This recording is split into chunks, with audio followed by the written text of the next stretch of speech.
नमस्कार दोस्तों, civil service institute में एक बार फिर से आप सभी का स्वागत है। तो एंशियंट हिस्ट्री में आज हमारा जो पूरा सेशन होगा वो संगम काल के ऊपर। ठीक है।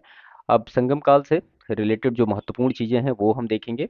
और यहाँ पे जो तीन संगम हुए, मदुरा में, फिर कपाटपुरम, फिर अलवे में, वो सारा डिटेल अध्यक्षता किसने की, कितने शासक, कितने राजा, और जो इससे रिलेटेड जो मतलब ग्रंथ हैं उनके बारे में डिटेल देखेंगे। तीन महाकाव्य जो हैं, जो कि ये संगम साहित्य के भाग नहीं, इनके बारे में डिटेल देखेंगे। उसके बाद फिर मैप में कुछ पर्टिकुलर प्लेस हैं, जैसे कि उरैयूर है, पल्लूर, अरिकमेडु, और ये सारा, इनके बारे में महत्वपूर्ण चीज़ें देखेंगे कि क्या क्या चीज़ें कैसे कैसे रही यहाँ। ठीक है। तो सबसे पहले हम कुछ इंट्रोडक्शन लेते हैं संगम काल का। देखिए, ये दक्षिण भारत का पूरा इतिहास नहीं, ये सिर्फ संगम काल के बारे में। ठीक है। दक्षिण भारत का जो इतिहास है वो अभी आगे सेशन में आएगा। ओके। तो संगम काल जो है, तो देखिए, संगम का अर्थ क्या होता है। तो सबसे पहले तो आप इसका अर्थ समझिए। मतलब आप ये कह सकते हैं कि जो डिफरेंट डिफरेंट लोगों का एक संगम। अब कैसा वो संगम, की जैसे मान लिया जो तमिल कवि थे, तो तमिल कवि हो गए, आचार्य हो गए, और उसके बाद फिर इसमें जो विद्वान हो गए, इन सबको मिला के एक संगम पूरा डिटेल बना। संगम शब्द का पहली बार जिसने प्रयोग किया था वो एक शैव साधु था। ठीक है। और साहित्य लेखकों का समूह, उसको क्या कहा जाता है, संगम कहा जाता है। टाइम पीरियड की बात करेंगे तो फर्स्ट एडी से लेके लगभग थर्ड एडी के आसपास का ये पूरा डिटेल रहा। संगम साहित्य में सबसे ज्यादा प्रशंसा किस राजवंश की गई है, तो चेर राजवंश के राजाओं की गई है। प्रश्न एक बार पूछा गया है। इसके बाद तीन संगम हुए, तो हम उन तीनों के बारे में डिटेल में देखते हैं कि कितनी रचनाएं रहीं, अभी क्या स्थिति है, सब कुछ। तो सबसे पहला जो संगम हुआ वो मदुरा में हुआ। इसकी अध्यक्षता किसने की, अगस्त्य ऋषि ने की। इसके सदस्य थे 549, और शासक इससे रिलेटेड थे 89, यानी 89। और इसमें जो रचनाएं निकल के आई वो आई 4499। लेकिन अभी की अवेलेबिलिटी देखी जाए तो इससे की कोई भी रचनाएं उपलब्ध हमारे पास नहीं है। क्लियर। दूसरा जो संगम हुआ वो कपाटपुरम में हुआ, जो कि अलवे है। और इसकी जो अध्यक्षता की वो तोल कप्पियर, और संस्थापक वही अगस्त्य ऋषि ही थे। सदस्यों की बात करेंगे तो 49 मिलेंगे आपको, और इससे रिलेटेड शासक थे 59। और इसकी जो रचनाएं इस संगम में हुई 3700, और इसमें से केवल एक उपलब्ध है। क्लियर। इसके बाद फिर तीसरा संगम हुआ मदुरा में। इसकी अध्यक्षता की नक्कीरर ने। 49 सदस्य थे इसके, और 49 शासक इससे रिलेटेड थे। इससे इसमें 449 रचनाएं हुई, और जिसमें से 36 जो हैं ये उपलब्ध हैं। ठीक है। तो ये 36 और एक ये टोटल मिला के हो गए कितनी, 37। 37 को मिला के दो भागों में बांट दिया गया। तो उसमें पहले का नाम दिया गया, एक का नाम दिया गया मेल कनक्कू, दूसरे का नाम दिया गया किलक नक्कू। ठीक है। तो जो मेल कनक्कू था, ये आख्यात्मक ग्रंथ था। इसमें 18 इसके भाग हैं। तो 8 जो है वो एंत्युतो के अष्टपदावली इसको कहा जाता है, ये 8 हैं। और जो 10 हैं वो पातु पातु के नाम से ये 10 हैं। ठीक है। इसके बाद किलक नक्कू, ये एक उपदेशात्मक पूरा ग्रंथ था। पादी नेकी कणक्कू, ये जो इसका एक सब पार्ट है, जो कि 18 लघु ग्रंथ है। ठीक है। तो ये जो 37 को मतलब मिला के ये सिर्फ दो ग्रंथों में बांट दिया गया, मेल कनक्कू और किलक नक्कू में। तो ये तो हो गया संगम के बारे में। तीन महाकाव्य हैं जो काफी इंपॉर्टेंट है, लेकिन ये संगम साहित्य का भाग नहीं है, ये याद रखिएगा। ठीक है।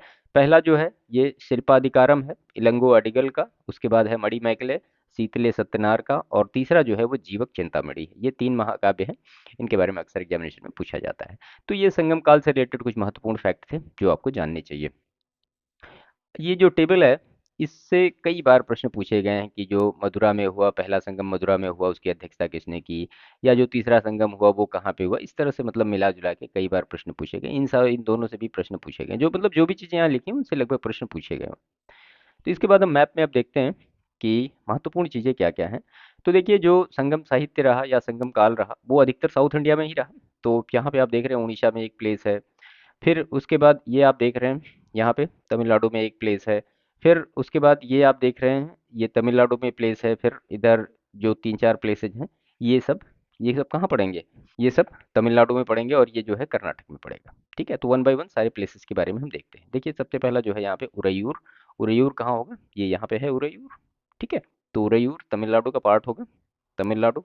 इसको यहाँ पे लिख देते हैं तमिलनाडु। वैसे मैप से भी ये क्लियर हो रहा है। ठीक है। अगर आप इस प्लेस के बारे में डिटेल में देखें कुछ, तो मतलब प्राचीन में चोलों का, ये आप कह सकते हैं, चोलों के काल में, चोलों के काल में उरैयूर क्या था? एक नदी या बंदरगाह था। ठीक है, एक नदी या बंदरगाह था ये उरैयूर। ठीक है, और ये जो प्लेस है, ये कावेरी नदी के दक्षिण पूर्वी किनारे पर है, दक्षिण पूर्वी किनारे पर अवस्थित है। ठीक है, और बाकी व्यापार के बारे में काफ़ी डिटेल में मिला है। और जो एक महत्वपूर्ण चीज़ कि उरैयूर जो है वो सूती वस्त्रों का प्रमुख केंद्र रहा है, सूती वस्त्रों का मतलब प्रमुख केंद्र रहा है, ये उसके लिए विख्यात रहा है। ठीक है, तो ये उरैयूर के बारे में कुछ महत्वपूर्ण चीज़ें थी जो कि आपको जाननी चाहिए। इसके बाद जो नेक्स्ट है हमारा वो है क्या? पल्लूर। तो पल्लूर कहाँ पड़ेगा? पल्लूर पड़ेगा उड़ीसा में, उड़ीसा में ये पड़ेगा। कुछ महत्वपूर्ण चीज़ें अगर इसके बारे में देखें तो मतलब ये एक क्या था? ये एक मौर्यकालीन बंदरगाह था। ठीक है, तो ये एक मौर्यकालीन बंदरगाह था, और यहाँ पे मतलब उत्खनन में काफ़ी कुछ पुरातात्विक चीज़ें मिली हैं। व्यापारिक एक मार्ग भी रहा है ये, व्यापारिक वस्तुओं के काफ़ी साक्ष्य मिले हैं। तो यहाँ से व्यापारिक वस्तुओं के साक्ष्य मिले हैं। क्लियर? इसके बाद नेक्स्ट है जो वो है अरिकमेडु। अरिकमेडु कहाँ होगा? ये मतलब हमने यहाँ दिखाया तो है तमिलनाडु में, लेकिन ये पार्ट होगा पुदुचेरी का। ठीक है, तो इसको थोड़ा मैप में सही कर लीजिएगा, ये पुदुचेरी का पार्ट होगा। क्लियर? यहाँ पे इसके बारे में डिटेल में देख लेते हैं। देखिए, यूनानी ग्रंथों में अरिकमेडु को क्या कहा गया है? तो उसको कहा गया है पोंडुका। ठीक है, पोंडुका कहा गया है यूनानी ग्रंथों में, और जो टालेमी की जियोग्राफी है उसमें भी इस अरिकमेडु का उल्लेख किया गया है। यहाँ से रोमन बस्ती के प्रमाण भी मिले हैं, रोमन बस्ती के यहाँ से प्रमाण मिले हैं। ठीक है, बाकी व्यापार और इन सब चीज़ों में काफ़ी ये समृद्ध रहा है। क्लियर? इसके बाद फिर नेक्स्ट है कुंडकोणम। तो ये जो प्लेस है यहाँ पे कुंडकोणम है, थोड़ा हम इसको बदल लें, कुंडकोणम है। ठीक है, तो ये भी तमिलनाडु के किस जिले में है? तंजावुर जिले में है, तंजावुर जिले में है तमिलनाडु के, तमिलनाडु के तंजावुर जिले में है कुंडकोणम। और संगमकालीन चोल यहाँ पर, संगमकालीन चोल यहाँ पर क्या करते थे? चोल यहाँ पर अपना राजकोष सुरक्षित रखते थे। ठीक है, राजकोष सुरक्षित रखते थे। इसके बाद जो नेक्स्ट प्लेस है वो है कन्याकुमारी। इसके बारे में डिटेल में हम देखते हैं। तो कन्याकुमारी जो एक प्लेस है, ये कहाँ पे होगा? इसको एक और नाम से जानते हैं, केप कमोरिन के नाम से भी जानते हैं, केप कमोरिन या कन्याकुमारी। और भारत का अकॉर्डिंग टू लैंड सबसे दक्षिणतम बिंदु है ये। आप ये कह सकते हैं कि अरब सागर और बंगाल की खाड़ी का मिलन है ये। और कन्याकुमारी में ही चोल शासक कुलोतुंग प्रथम का लेख मिला है।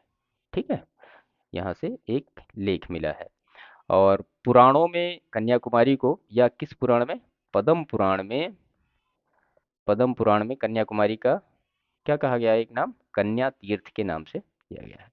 पार्वती जी ने यहीं पे तपस्या की थी, और यहाँ पे मतलब पार्वती जी का एक मंदिर भी है। ठीक है, तो ये कन्याकुमारी के बारे में कुछ महत्वपूर्ण चीजें थी। तो इसके बाद है मुजरिस, जो कि कहाँ पड़ेगा? केरल में। और यहाँ से टालमी ने और प्लिनी ने अपने विवरण में मुजरिस का वर्णन किया है, एक व्यापारिक नगर के रूप में वर्णन किया है। ये क्या था? एक व्यापारिक नगर था। ठीक है, इसके बाद नेक्स्ट है जो वो है कोरकई। तो कोरकई कहाँ होगा? ये तमिलनाडु में होगा। और एक बुक जिसके राइटर का पता नहीं, पेरी प्लस ऑफ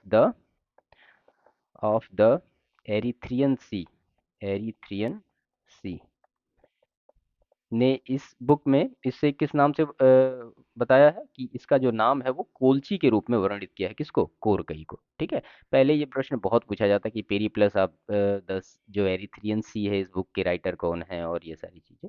ठीक है, तो ये जानते रहिए, पता नहीं प्रश्न इस तरह से पूछ लिए भी जाए। इसके बाद इसमें जो नेक्स्ट आएगा वो आएगा उत्तर मेरूर। ठीक है, तो उत्तर मेरूर जो कहाँ होगा? ये भी तमिलनाडु में ही होगा। और इसके बारे में कुछ महत्वपूर्ण फैक्ट हम यहाँ पे देख लेते हैं। देखिए, ये एक लेख है, यहाँ से एक चोलकालीन ग्रामीण प्रशासन का लेख मिला है, चोलकालीन ग्रामीण प्रशासन का एक लेख मिला है। ठीक है, उत्तर मेरूर से। इसके बाद तोंडी है, तो तोंडी भी एक मौर्योत्तरकालीन बंदरगाह था। मौर्योत्तरकालीन क्या था? एक बंदरगाह था तोंडी।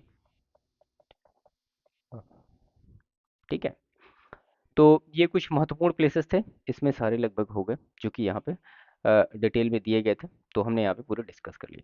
ठीक है, तो ये संगम काल के बारे में जो महत्वपूर्ण चीज़ें थी और उनसे रिलेटेड जो महत्वपूर्ण प्लेसेस थे वो हमने यहाँ पे डिस्कस किए। बाकी इसके बाद फिर गुप्ता पीरियड के बारे में हम पूरा डिटेल में अपने नेक्स्ट सेशन में करेंगे।